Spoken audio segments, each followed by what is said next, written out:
I bet you guys are incredibly excited to know how Tyray's first day went, just like I am. Let's get into it. He's ironing his shirt and making sure even the creases are good to go. You can tell when he does this that he is incredibly excited for this day. He's nervous, excited, pumped, all the emotions in the world.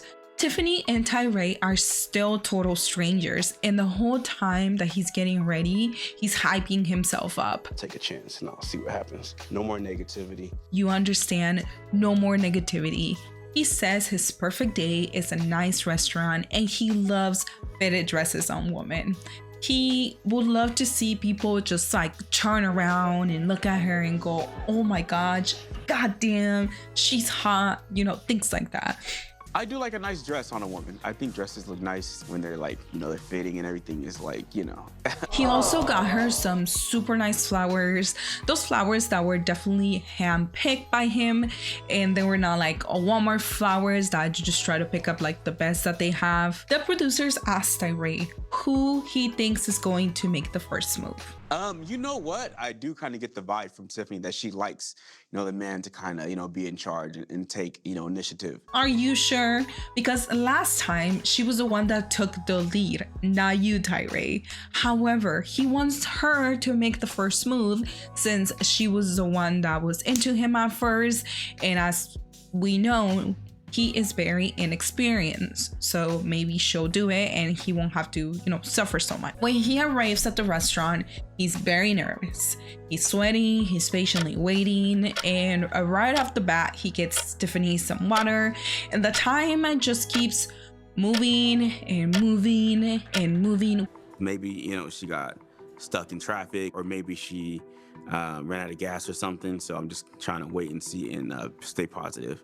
Tyray also says that he did a lot of nice things to make sure that he sees this as a very serious day.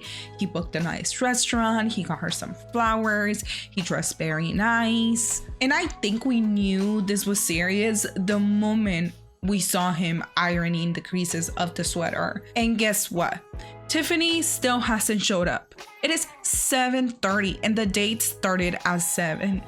Even the waitress feels super bad for him. I feel so bad for him to the point where I just wanted to sit down and be his date. Same, girl. Same. Tyray decides to call her and it goes straight to voicemail. And you can see his heart breaking apart in little pieces, little by little. This is horrible. Please leave your message for 279.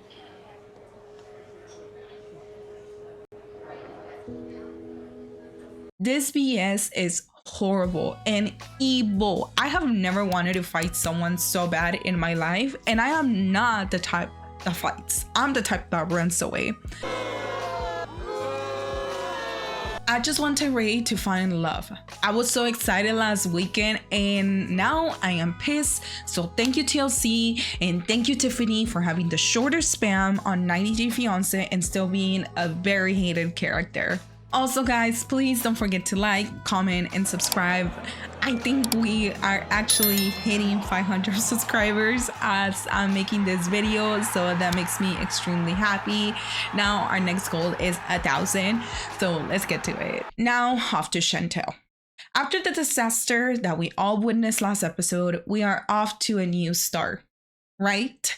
So when they arrive at the first destination, a bodybuilder / tour guide man is going to show them how to make olive oil.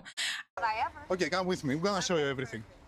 I think Destiny and Chantel were under the impression that this was going to be easy, but this is free labor now. Get to work. You can see them grinding, pushing, making that oil, but this wouldn't be a great adventure if there wasn't some booty shaking. Chantel, your booty is bouncing. Work. Shake that ass. Good thing you're shaking the booty because you need to practice for later. I realized that I did Igor, but we're gonna keep it. As a reward, you guys are going clubbing and you're going to meet my friend.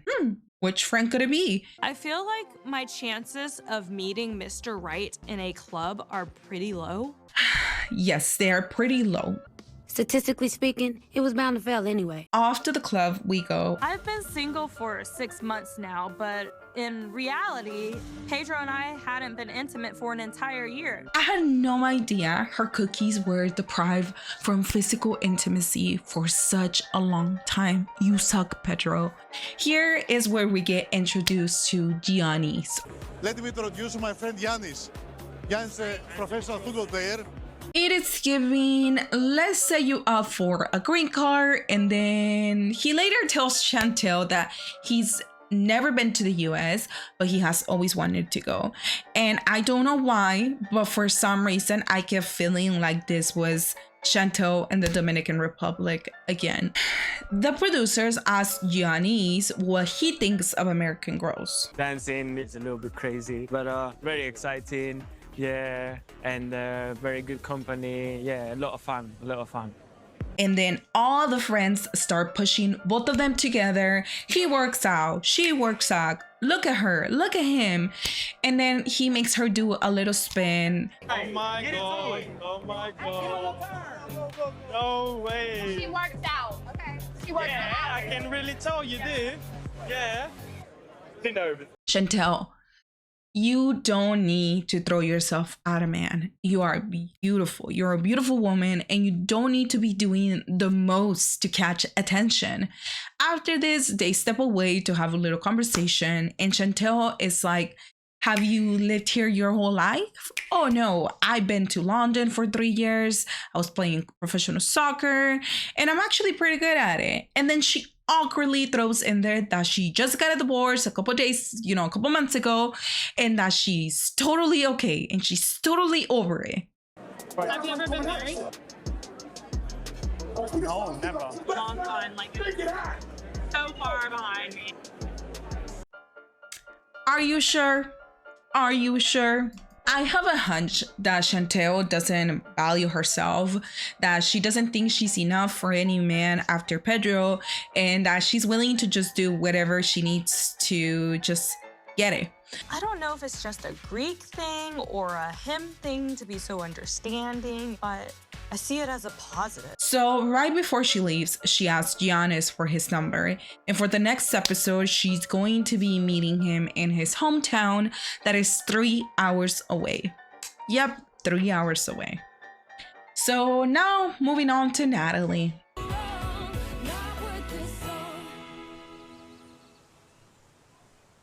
Last night I was so upset. Nobody cares. Seriously, not Natalie walking all sad at the beach like she's getting ready for those Hallmark movies. She tells us that she has been ignoring Josh because she needs to calm down before she talks to him. Hey, well, I'm happy you called me back. Oh yeah, after 7 calls. He called her 7 times and she finally picked up, but Josh apologizes and tells her that he will be more careful and plan better in the future. This is so different though. She wants him to find her a job and a place to live. I think it is totally different to have someone support you and have someone maintain you, which is what she wants from Josh. Natalie tells him that she tends to lose it a little bit when she gets upset. A little bit? I do have a home, obviously. At least Josh is going to keep one of his promises. I want to go, look at some places with you. So I'll pick you up later. So Josh goes to pick her up and she's like, oh my God, what did you come pick me up after? I was so mean. Duh, because you don't have a car? Just kidding, guys. This is what she actually said. I came back because I care about you. He's my healing stone. Oh my God. So now Josh is the healing stone, and let's make sure we kiss the tree for good luck. On their way to Santa Monica, one of the most expensive places in Los Angeles, Natalie is all lovely with Josh, but he also wants to make sure that she's not going to go crazy on him. You gonna be okay today? I couldn't help but notice how when Natalie's like all over him, Josh is just like, what did I get myself into? What did I get myself into? So once they arrive to the apartment, they are checking the place out, and look guys, a closet. Maybe we can put Natalie's mom in it too, like Clayton puts his mom. Okay. Now Natalie wants to know the price. Let's make sure that she can afford it. $2,150 a month. Cost rents in LA are crazy expensive. Wait, are you telling me that Natalie didn't bother to open Google and look up the prices for the apartments in Los Angeles? Of course she can't afford it. And of course she doesn't even have a credit score either. And then when she asked Josh if he can be her co-signer on the apartment, Like maybe you, if you were a guarantor, to be the one to have the credit check. he says that he's not sure because he doesn't feel secure about their relationship. So long story short, Natalie is looking for a man that will pay and do everything for her. There's nothing wrong with that, but Josh is not the guy. And then for the next episode, Josh is actually going to take Natalie and her mom for dinner. And we can tell that the mom is not happy and she has a lot of things to say to Josh about what he didn't do was picking them up from the airport. I do want to let you guys know I will not be covering Veronica.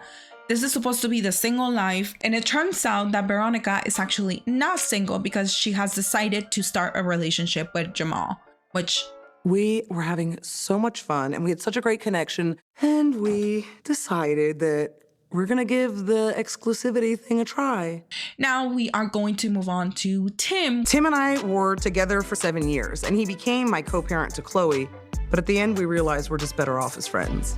It looks like Tim is going to a singles event with Veronica, and his first interaction that he has at this event was incredibly poor. He asked the girl like what type of skincare she was using, and she literally looked at him like, skincare routine. I actually don't have one. You're dumb, stop talking to me. Like, why are you talking to me? So he moves on, he starts walking around, but then he runs into the only Latina at this event. Since he has a thing for how Latina women, even Veronica acknowledges how weird and how much of a coincidence it is that he found her. Of all the people, leave it to you to find the one Colombian Latina girl in a bar full of Southern ladies. Isn't that weird? Her name is Luisa, and they used to talk online, but they never met in person. I'm from Colombia, South America. I love her dimples. She's so cute and she's so beautiful, honestly. As they're talking, she's telling him that she's very simple, she loves watching movies, and she loves cuddling. Simple. Some wine, a movie. What kind of movies? Cuddling. Yeah, cuddling. And you can tell he's like, what are you saying? What you said? Cuddling? And then he finally understands that she's actually saying cuddling. Cuddling. Together. Ah, cuddling.